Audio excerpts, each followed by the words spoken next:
good evening, everyone. Thank you for being here, and thanks to all the organizers for giving us a chance to conclude this wonderful session with panel 4. Before we start this panel 4, let me pen down my learnings from all the previous sessions which we had. So panel 1 commented more on resilience part, agility part, visibility part. Panel 2 commented on technology part, IoT part. Panel 3 spoke on just-in-time, geopolitical scenarios, impact of supply chain, technology, information sharing. Now, all this panel, what I realized has been revolving around trying to improve the visibility, resilience, and giving a macro view of the entire system dynamics of supply chain. Building on this, macro views, we have a very interesting topic now, greasing the wheels, logistic capabilities to support just in time, which is a Japanese philosophy. Now, my personal research shows that there has been a severe disruption during pandemic. In fact, there has been a shift from a linear supply chain to more integrated network planning and more integrated supply chain. There has been a wide interconnections of various players, which includes manufacturers, suppliers, transporters, warehousing players, aggregators. In fact, our last panelist said and presenter said that, in fact, COVID has become a golden period when the inefficiencies of the entire supply chain spectrum came out. Building on all this, and in order to understand the micro view of what the players did during their COVID-19, we have our esteemed panel guest here. I'll start building this question with Mr. Sudhir, who comes from Leadec, India. Sir, I want to know from you, as a component handling and a movement from tier 1 to OEM, this was one of the three criteria and a focus for your organization. Please suggest us what exactly Leadec did to manage this entire supply chain during COVID-19. Sir. Thank you, Rakesh, and special thanks to the ITLN setup and the partners for making it happen today. So we are lucky, all of us, on behalf of this panel, to be sharing our thoughts with you. So coming to the specific query you had on what we did during COVID and beyond on the component movement for tier 1 to OEMs, right? That's the query? Yeah. So there's lots, but in short, what we did was, so we have a crating model where we charge per component moved. So as against some of our competition who they charge per crate stuck with the customer per day. So during COVID, what happened? A lot of material got stuck here and there, Okay. So these customers were quite upset. This crate was sitting for a month, and here comes the invoice or a huge bill for 30 days into per day of crate. So our model we started was like per piece movement. So that frees up the customer. Let's say a company is making clutches next door, right? He's trying to move the clutch to OEM plant. Okay. So he pays only X amount per clutch which moved. So on the responsibility of getting the right recyclable crates, the liners, so that the clutch doesn't get damaged, that now comes to the supplier like us in this case. So that's one action which helped the industry, because in COVID there's uncertainty, right? As you said, just in case, SJIC, the lady before us mentioned. So just in case is nothing, but planning for every possible misfire, like a crate is sitting with you and you have a contract with this supplier that you'll pay him per day, per crate residing in your plant, So a lot of customers got heavily billed, and that's one thing we did. Second thing we did is, since reliability in China has to come down, and you'll be surprised, a lot of crates today still come from China, shockingly. Okay. So we partnered with some local crate builders to get our crating built, which is recycled. So you collapse it and bring it back in the trucks, Okay. and you save the volume by compacting it. And also the reliance on a country like China, we said let's bring it down, because that's what is the new Janta kind of talk. Let's not buy crackers from Chinese-made crackers or XYZ. So we said let's do that as well. So these two specific, I'll say, tasks we did take up. So can you also let us know what exactly Leadec does? Like, Okay, how so does Leadec comes into picture, and what has been your speciality? Because while okay, researching on your organization, I realized that you are more into maintenance of systems, the supply chain systems. So what exactly you are trying to do? right. Yeah. So sorry, I should have introduced. We are a German company, 100% German. We are about 3,300 employees in India. In the last, we were not there in the country 11 years back, 11, 12 years. That's our past here. In the world, we are about 60, 70 years old. And we started as Voigt or Voigt for Germans. V becomes an F there. It's Voigt Industrial Company. Then we changed our names to Leadec. And we have multiple service lines. But what of interest for you guys is the logistics service line, where we actually design the crates for the tier one, and for the component he wants to ship. You have to do nesting, how many will go, and then it should be recyclable. So you bring it back, and he should be able to, we should be able to manage the whole cycle. So any theft, any damages, any issues with the crating system, that headache the OEM is trying to shift to someone else. In this case, Leadec. Besides this, just for out of interest, we also do other service lines, like we maintain the whole plant, robots, conveyors, everything. A lot. We have multiple good clientele in maintenance, including some next door here, big names. So we maintain their plants. We also take up small projects, like we do build the HVAC system, do the CFD analysis, flow analysis, and Okay. then how to suck the welding fumes out. That kind of project, kind of jobs. Move machinery across the globe. Yeah, you just told Yeah. me that you moved We the moved lines entire- across the globe. Yeah. So we just moved a line from China to India. That's good news. Again, as I said, dependency on China needs to come down. Yeah.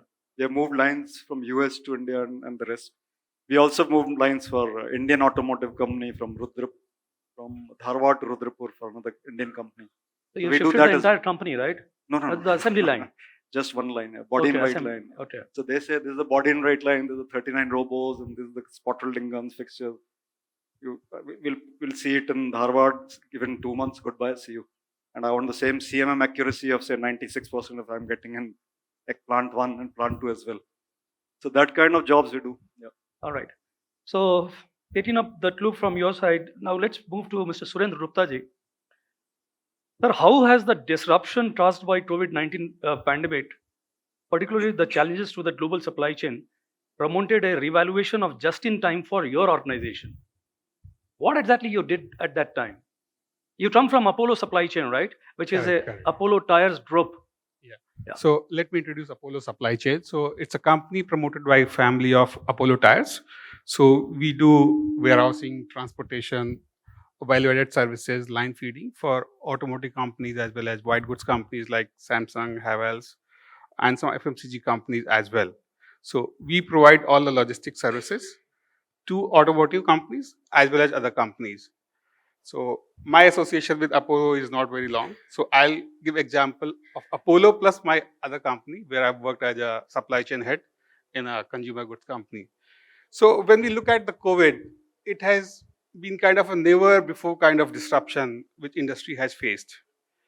And it exposed many fault lines in supply chains. Some supply chains were agile, resilient, and they could come back to the action very quickly. Some companies didn't have such a strong supply chains, which suffered badly during the COVID.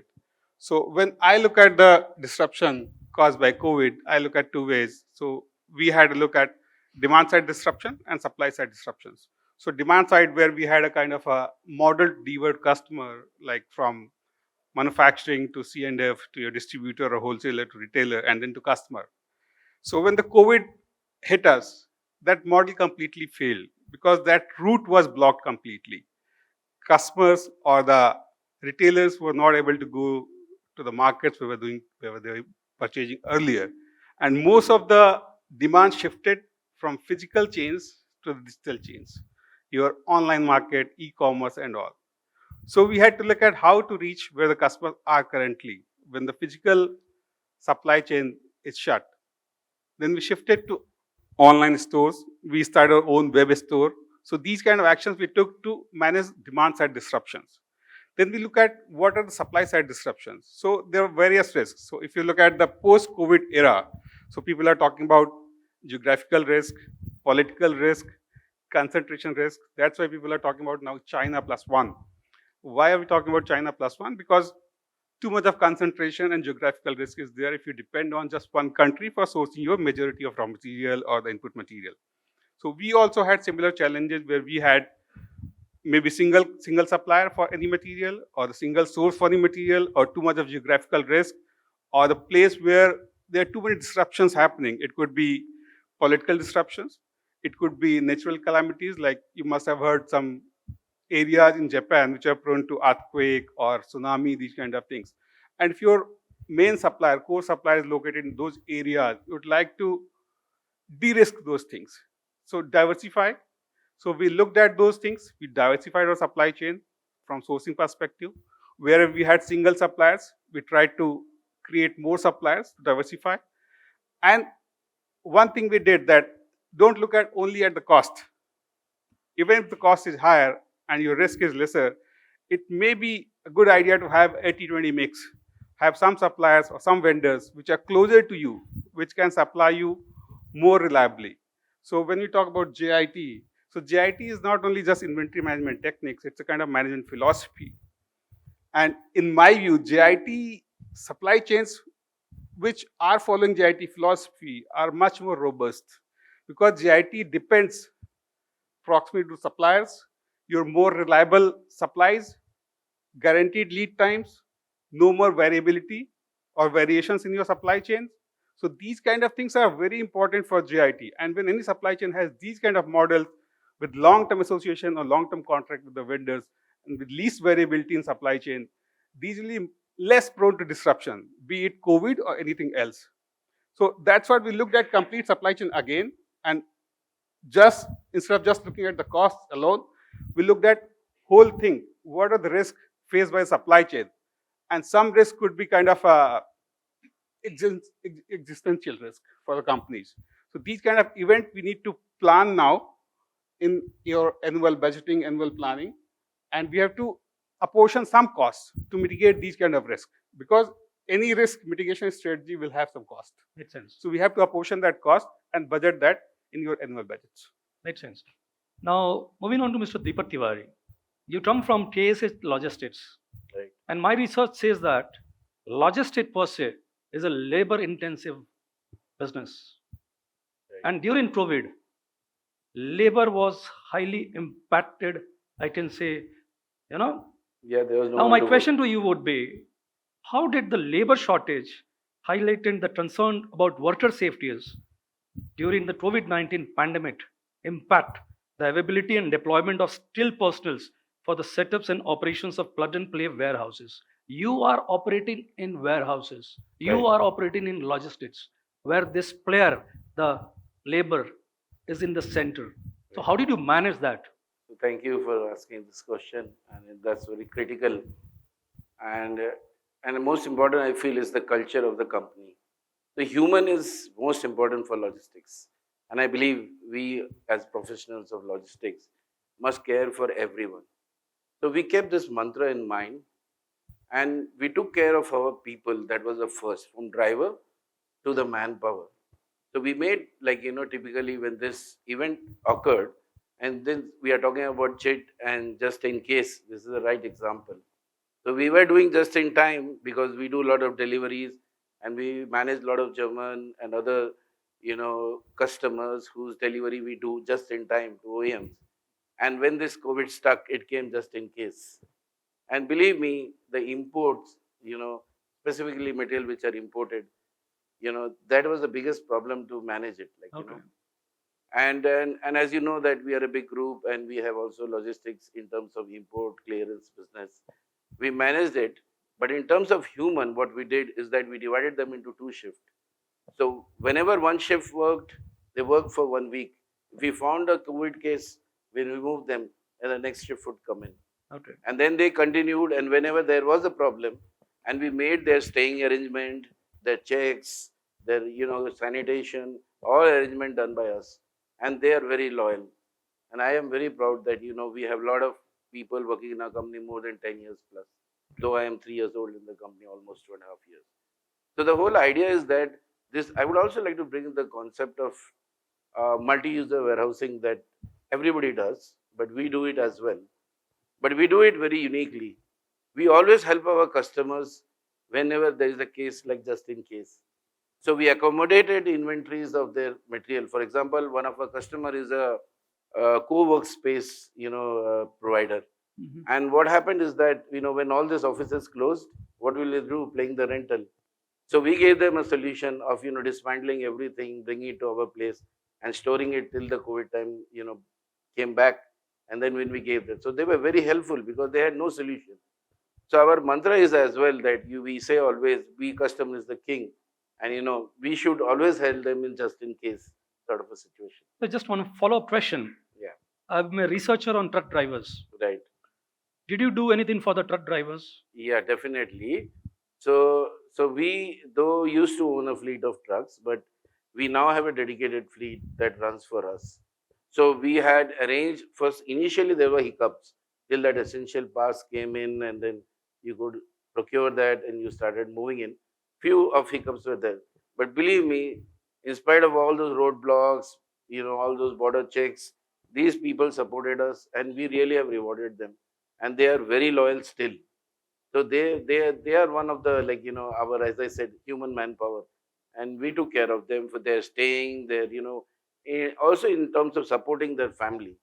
So we even supported their family one step ahead, so that they are not worried about their family, funds and stuff like that.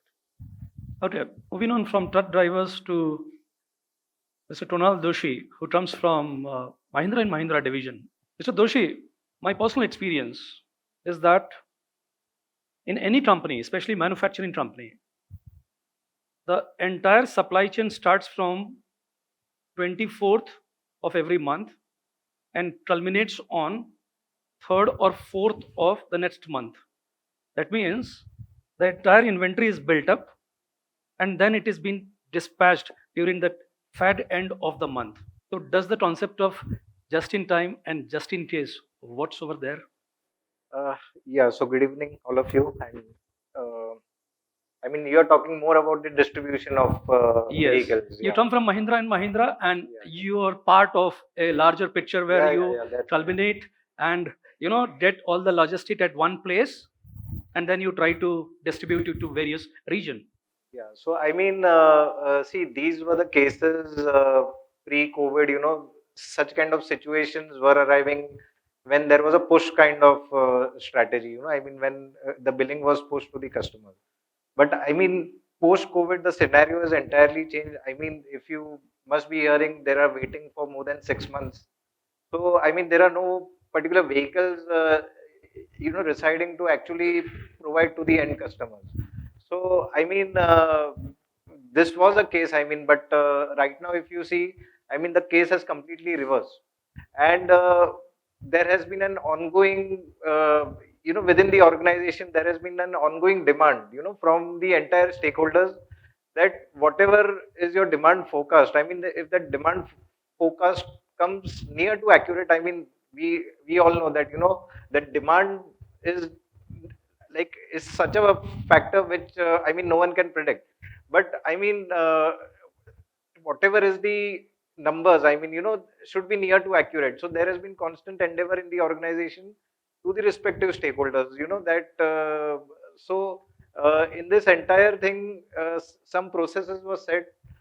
Post COVID, that how this demand can be streamlined. How can we have a I mean, once the demand is given, how can we have a 30-day period where there is no revision? Okay, still, I mean, we release a plan and we only have one revision. In past, we used to have 3 revisions, but right now we have come to one, the plan only revising one time, and that too not more than 10%. So has there Yeah. any been policy devised that there will be no changes in the system, or since the demand is fixed, you have to run only 1 or 2 times or 3 or something like that? Yeah, I mean, so what the leaders in our system have decided that, more the plan you change, the suppliers even are, the entire chain gets affected. Yes. So, like as a team, it has been decided that we'll only review the plan once. So if it is released, a plan is released on 28th or 26th. I mean, right now it is released on 21st, 22nd. So thereafter, it will be only released, say, in first week.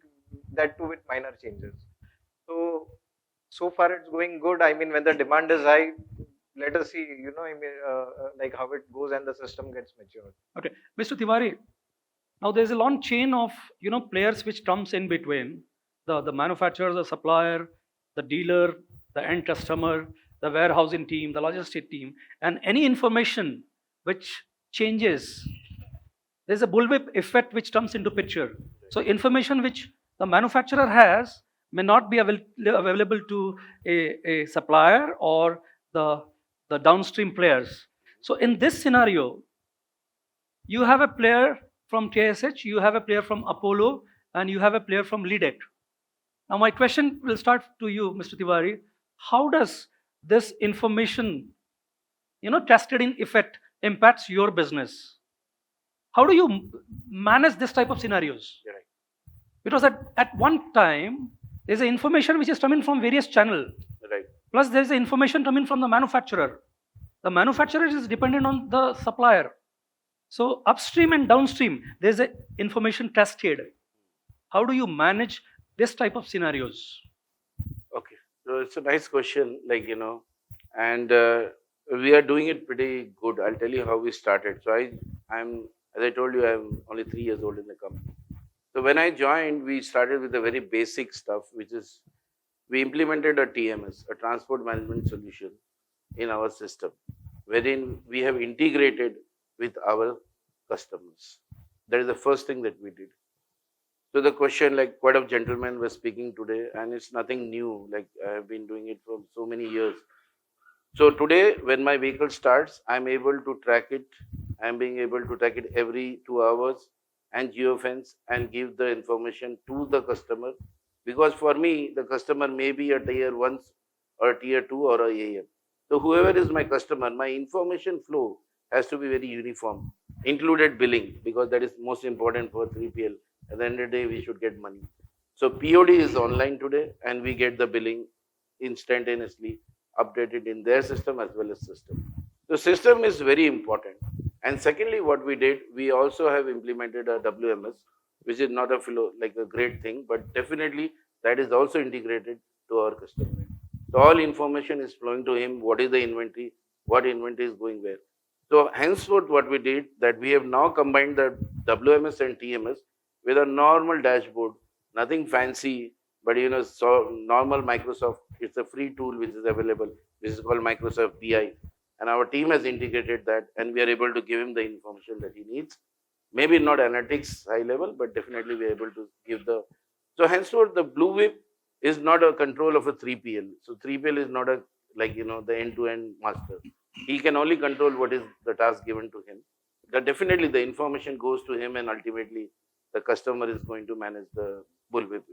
Okay, so taking the clue from you, Mr. Tiwari, I'm moving to Sudhir. Being a maintenance type of an organization where technology interface is there, and then you have information coming from various systems, how do you manage this type of scenario? What exactly your company did? I had been to one of your warehouses where I saw you guys working on sustainability, where the systems are now made up of, you're using wood, right? Other than that, any other technologies which you had used to counter the effect of various information flows which are coming into the system? So basically, before that, I'll just add to what my KSH friend was saying. It's about the suppliers in India. The problem is many of the suppliers still give large volume estimates, large forecast to the suppliers. OEMs give to supplier. Right? Yeah.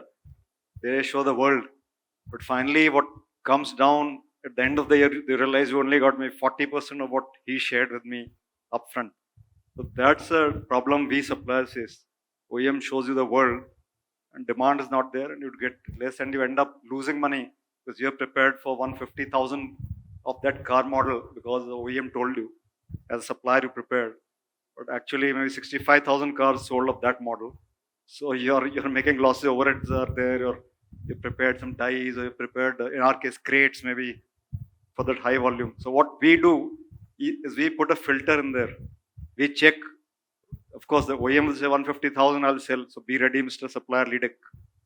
But we still put a filter there. What is his past sale? How's the product? Because the automotive as well. I've myself been in 2 automotive giant companies before this job. So we understand the car business. So we put our own filter and say, okay, he is saying 150,000. For now, let's gear up for 90,000. Then we'll see after 3 months.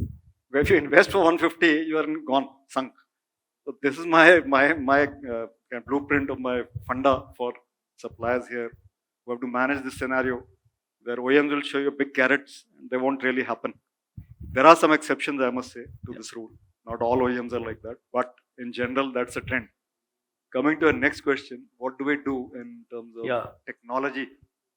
So there's lots again in this 3 minutes. I don't think I can do justice, but lately what we have done is we have started, as I think my friend earlier shared on the go-kart or go comet, he shared how they track. So we have started our own apps where we track where are our assets. Asset is a crate, right? So the crate is moving, it's a recyclable. So outer of the crate is actually moving across India, between plants, between cities. Inner, which is dedicated to the component, has to come back directly to the tier 1. So let's say from here it goes to Indore, Aishar maybe, right? The outer crate may be required next door in another plant in Indore. So it can just go there and be shipped from there to maybe Rudrapur, to another OEM, from this tier 1 in Indore. But the inner parts have definitely come back to where it started from. So we have twofold. So for this, we built an app, which is able to track, and that's one thing we did. So we have dashboards basically, and that's a need of the hour. I mean, if you don't do that, you'll be sunk. So we are changing and realigning, including even in our maintenance business. So AI is available to us, right? So why not use that to track everything, and that's what we do. All right. Moving from technology to again Mahindra and Mahindra. Yeah. Sir, I was researching Mahindra and Mahindra, and there's a data which says that Mahindra and Mahindra has been doing a lot of innovation in terms of supply chain, logistics, warehousing. And the data also indicates that future of supply chain is more of digital and autonomous. There's a specific research report. All right. My question to you would be, can you cite out some of the projects which your company has done to streamline this entire process of supply chain? Yeah, so I mean, what we spoke about this demand and supply, correct? So, what was happening in past is that whatever schedules which were released, yeah, I mean, there were variations, there were number of schedules which were released, and due to this, I mean, there was some confusion in the system. So, I mean, a system was brought in where whatever plan which was released was converted into a part number wise, schedules to the different suppliers. And again, a commitment against that schedule was taken that, what you will be able to supply. So there is an entire calendar which is actually done, and based on the schedule released and the reply from different suppliers, review used to happen. Okay, in this month, which model, how much we'll be able to make. So I mean that brought a lot of clarity that okay, what we can make, what we cannot make, and at which all stages or which vendors or which suppliers are facing problem because of XYZ reason.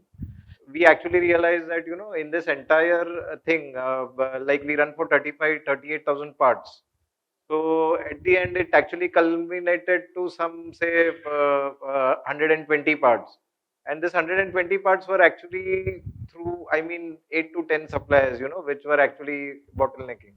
So I mean, the clarity was far ahead than what it was before, and it was to each and every person in the in the chain.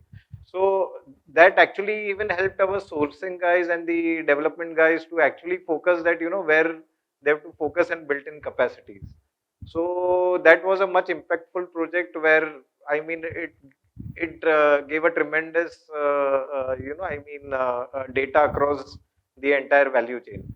And even while supplier was like, for example, we had asked for 5,000 numbers in a particular month, probably he would only say that I would be able to give 4,500 numbers. So again, that discussion, prompted that why not 5, and so such discussions do happen. Now, what happens? I mean, this is the reverse scenario as well. Uh, as Sir was telling that the OEs tell that it is 150,000, but actually it is 90,000. Hmm. So I mean, we knew that such scenarios would have come. We would love to make 150,000, but due to some constraint, it was limited to 130,000 because some import part was not there. So during such cases, we actually even checked it out that okay, which are high value, high inventory or high impacted suppliers, and we also have inverted those material, post COVID period. So such kind of sensitiveness is now being built into the entire value chain that people are understanding. It is not, I mean, inventory of supplier, but it is our inventory. So that this project has really helped in the deployment. We do Deepak. You have also been building play and plug types of warehouses, right? How do you manage such a large, complex system, and then you come out with a new concept of play and plug? Yeah. So Is there any technology interface to it? Yeah, definitely there is. So what we do is, our way of selling is network selling.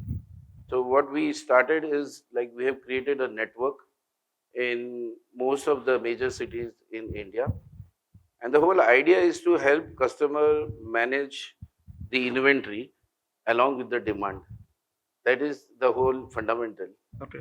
So when there is a surge of demand, he doesn't. If he is a OEM, like if he is a tier 1 supplier, he should be able to supply to the OEM in time.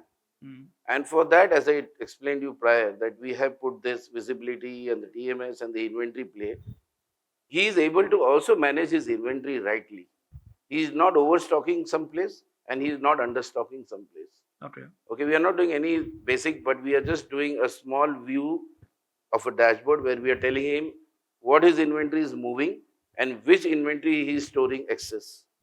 This small input to him gives him a lot of value add.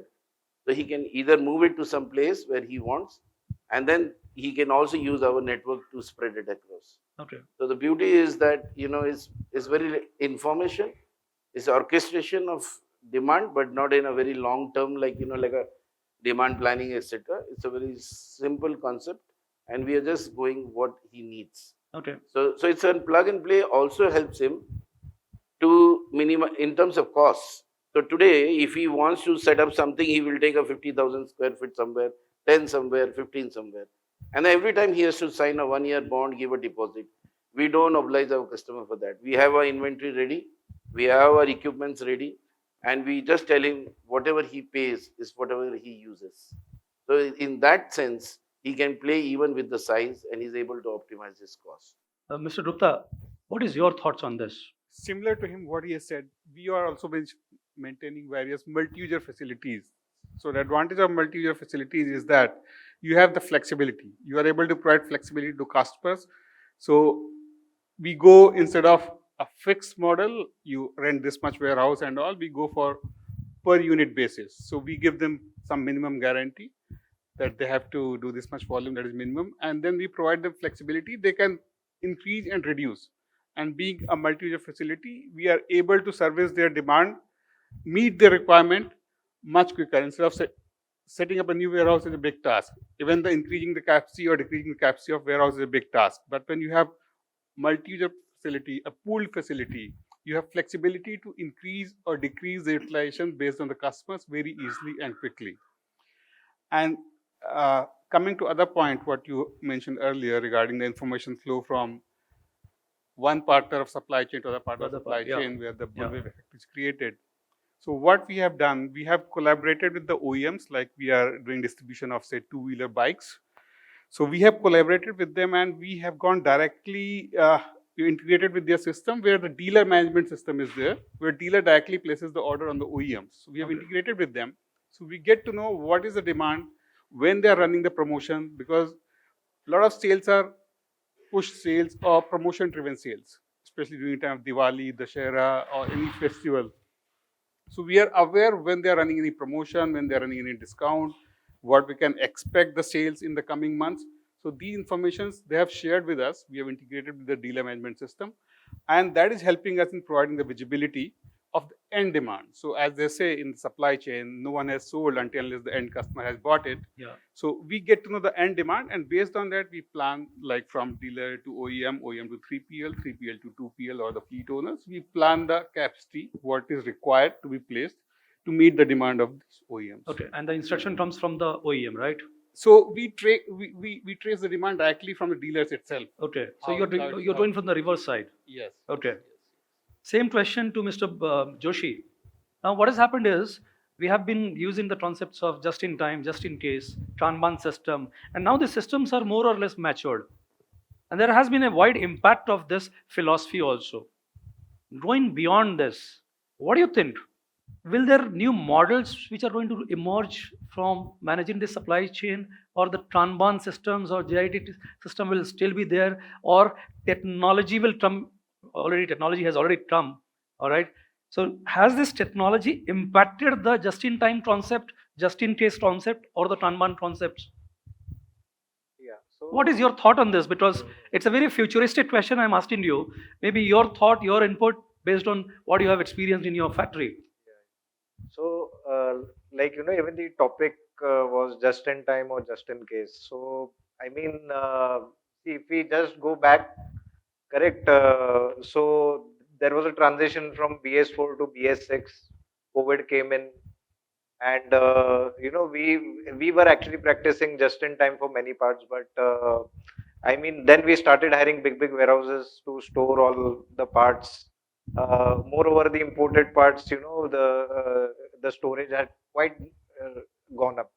So now again, for a particular plant, there are 3-4 warehouses, all parts, different suppliers, kept in different warehouses, and by this we are just ensuring that our lines are running smoothly.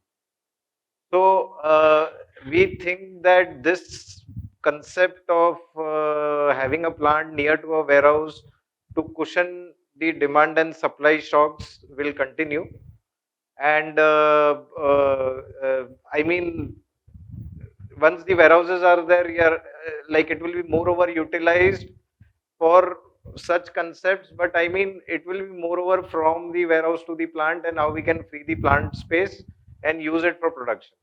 So the concepts, as you told, I mean, just Kanban. I Just in mean, time, yeah. it will be still there, but it will be more in a digital form, and that's what we are trying to. That how the stock fills can be done, how the information can be passed on. A more focus right now in our plants is more on the internal turnaround time. Like some 2,500 trucks are entering a plant. So, I mean, how we can, move out the truck within 4 to 6 hours. That is what is our endeavor. So, I mean, once we work on this, probably the entire chain will be oiled up automatically. That is what I mean. What we are thinking right now and what we are working on. Okay, taking the clue from Mr. Doshi, Sudhir, you come from Tata Motors, you come from big OEMs, and now with Leadec India. You would have seen the entire spectrum of supply chain. You would have seen the flexibility, visibility, efficiency, resilience within this spectrum. What has been your experience? Has the system improved? Has there been a breakthrough in terms of managing the supply chain?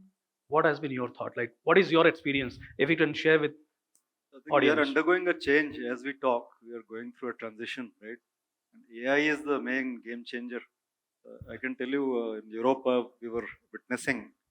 You talked of just in time earlier. Yeah. So this, I think it was Audi plant, Neckarsulm. They're taking trials for R8 model, I guess.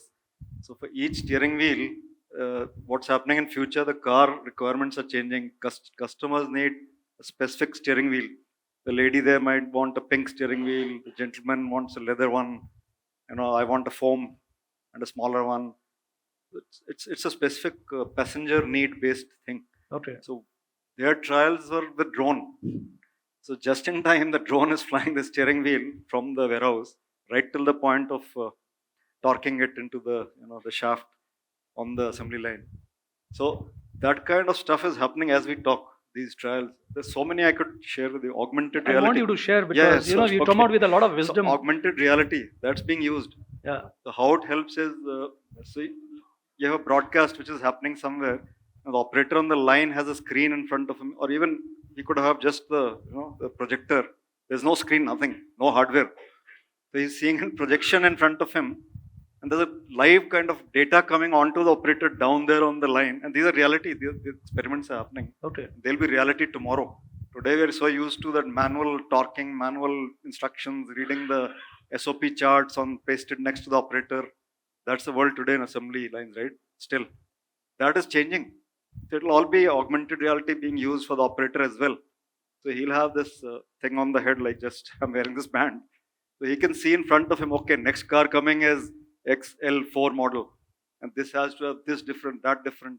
So you can't just put that standard steering wheel on the rack, black one, and torque it to 230, whatever is needed. That's no more the game. So all these game-changing events are happening, not just on the line, in the design workshops. So this AR was used in, I saw in one place where the whole model of the axle and everything's in the air.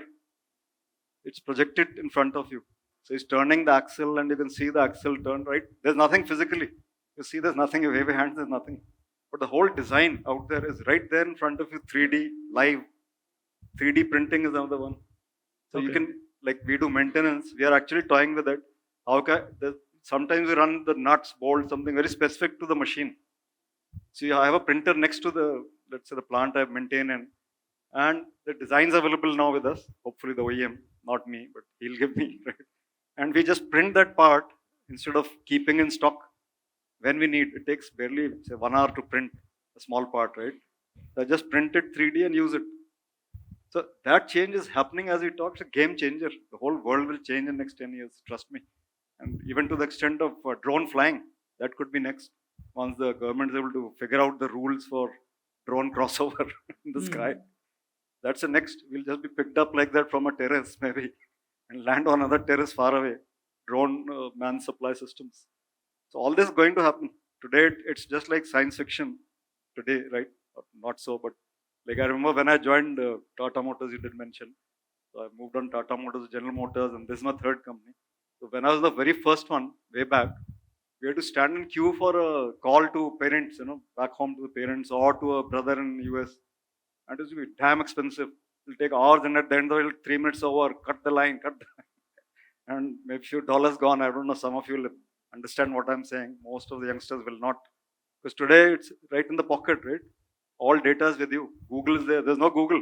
We used to buy Encyclopedia Britannica. That was to be a dream thing. Then some elderlies here will know what it is. Youngsters won't know also. So world is changing. We have seen the change. Landlines, STD booths, ISD booths, all gone. Photo Xerox systems. Now I have a scanner in my pocket. So it's a huge change. I mean, you could talk hours on this, the changes upcoming. But to specific your logistics supply chain, also even trucking. Okay. And one of my requests here is, since there's a logistics forum, what easy pick is trucking CNG, right? You see the taxis. Yeah. The cost has come down because CNG is there now. In most taxis, there's a CNG cylinder. So Ubers and all that are in demand, hot cake. You pick an airport, you just go Uber and go, right? Why? Because CNG is the savior. Same thing we expect trucking to take up someday. Why it's not happening, I don't know. But if trucking takes up CNG, for those of you in the audience who are into trucking, you could share with us why you don't take up trucking CNG. Because that's again at least short-term game changer where it can cut down costs of our transportation for India. Okay. So that's my request to the forum to look at it. Again, the question comes from Mr. Sudhir to Mr. Joshi. Okay, he can answer. Yeah. So Now, my question to you would be, Sir has touched upon AI, IoT also, briefly IoT also. Whether AI, ML, machine learning, or IoT is being used in Mahindra and Mahindra post-COVID? it is there are use cases where we are using it for training. For training purposes, yes, it is being used. Then there is a lot of data being generated from the machines, which is actually being used to actually like for the maintenance purpose, where like in what frequency you can have the maintenance.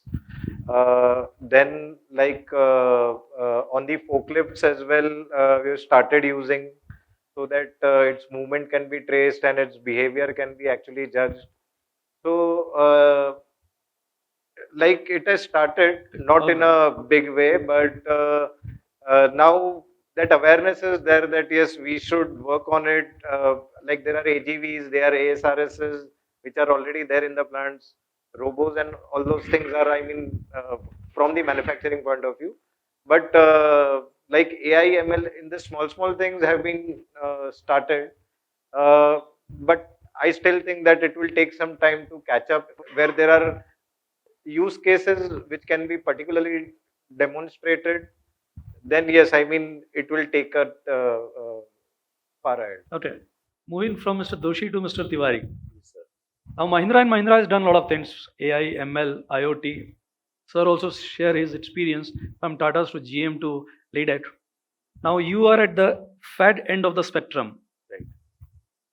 Did you find any impact of using this technology? And was there any operational, effectiveness which happened at your end, so that you could support the downstream or the upstream or the tier one organizations? Right. So yeah, so we are really finding it helpful, I'll tell you. So our team is working on getting AGVs in our warehouses. So we already done a couple of trials because human dependency is becoming too much nowadays, and human labor and skilled labor is getting difficult. Typically, in logistics, when you have those paddy field cutting, festivals like Holi, Yeah. festivals like Diwali, everybody wants to go home, and most of the work in the warehouse is done by a casual guy who is basically supporting the supervisors. So we have found that we are doing a couple of more experiments as well. But yeah, I can tell you AGVs because we have already done few. We are on the way of doing it. So it is going to come in warehousing, and never know what it will go robotics and all this. What sir was saying. Yeah. And I think so. Those augmented reality is like I have seen when I used to work with my earlier organization APL in US and other parts of those world. They are already using in Dubai. They are using it. I know in because I was with Emirates as well. So they are also they have done trials long back. They are not now today. They have done a couple of years back. So this is going to be the mantra, and we need it. Yeah. Because there will be minimization of error, cost will go down, and then we will have more effectiveness. Overall, we can be competitive. And one thing I want to tell, I don't know how many customers I have down the line over here, but is that from those RFQ, somebody in the morning said, from RFQ to relationship based business. Yeah. We have to see long term, 5 years down the line, sort of a engagement with a company. Then a 3PL can also give a value add. Today it's just a price war. It's just a price war that we are competing with each other. Maybe sometime Apollo will be next to me, like in most of the bids. But the thing is, we are not able to bring in value is because if you only talk of cost war, then what is it's nothing but cost. So definitely we have to invest, and we are investing. But somewhere we also look for reciprocation. Okay. Mr. Tiwari, you have touched upon the trust parameter. Technology coming into picture, responsiveness have gone up, the resilience have gone up, Right. the visibility is also improving. Right. My question to you again would be, are the prices going down? Yeah, I'll tell you, like, for example, earlier we used to have so many people coordinating, like, sort of coordinating guys in transport coordinator, this coordinator, that coordinator. Obviously, those people have gone down to some Okay. extent.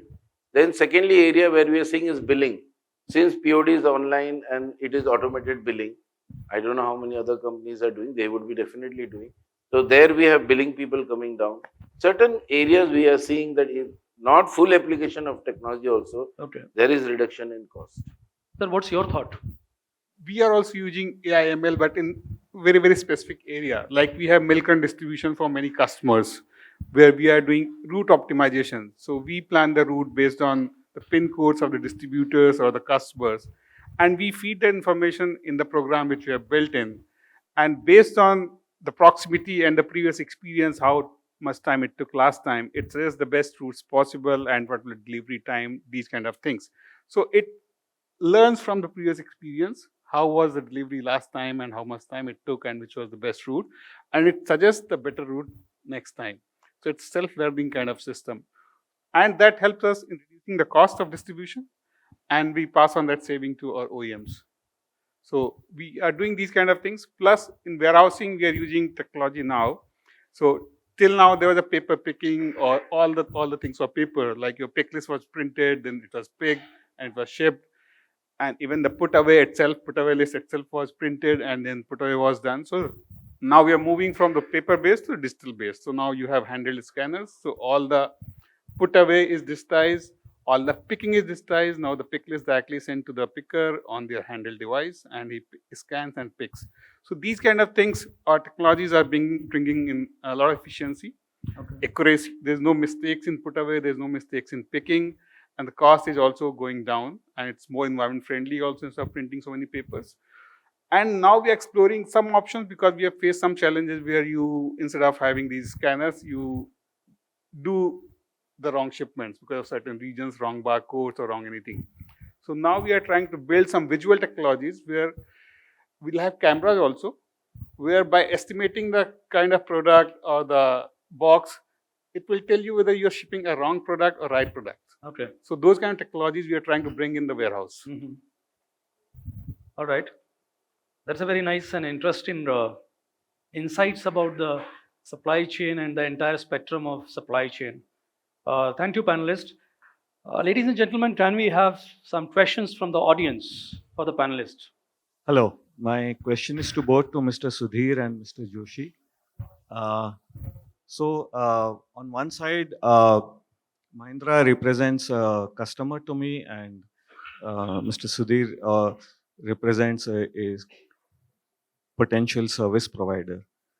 While we talk of all these fancy technologies, I think we should also look at the reality on the ground. Yeah. I'm a tier 1 system level supplier.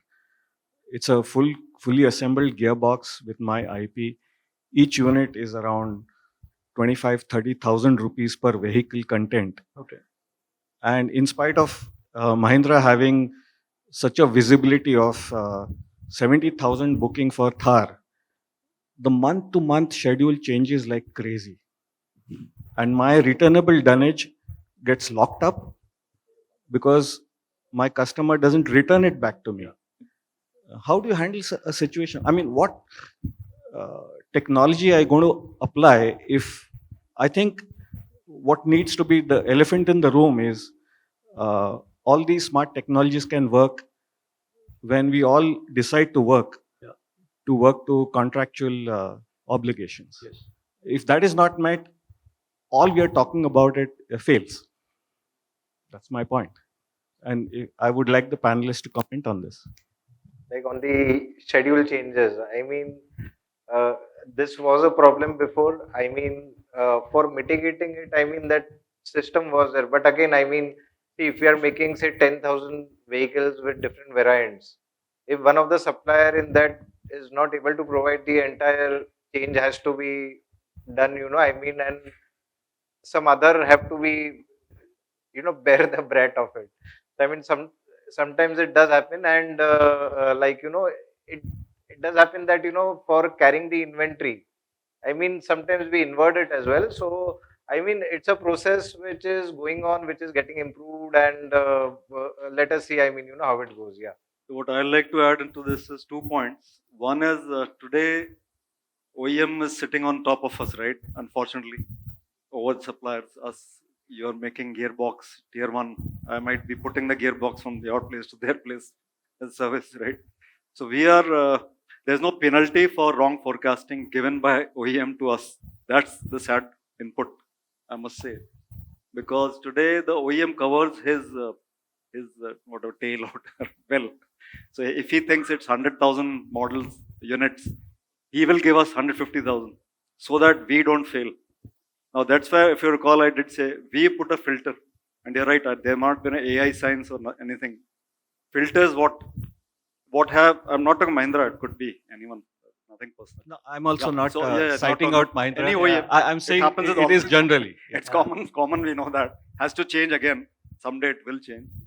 So what we have to, our filter would be, okay, what, let's say XUV 700, if you, whatever is selling, what is the sale in the past 12 months?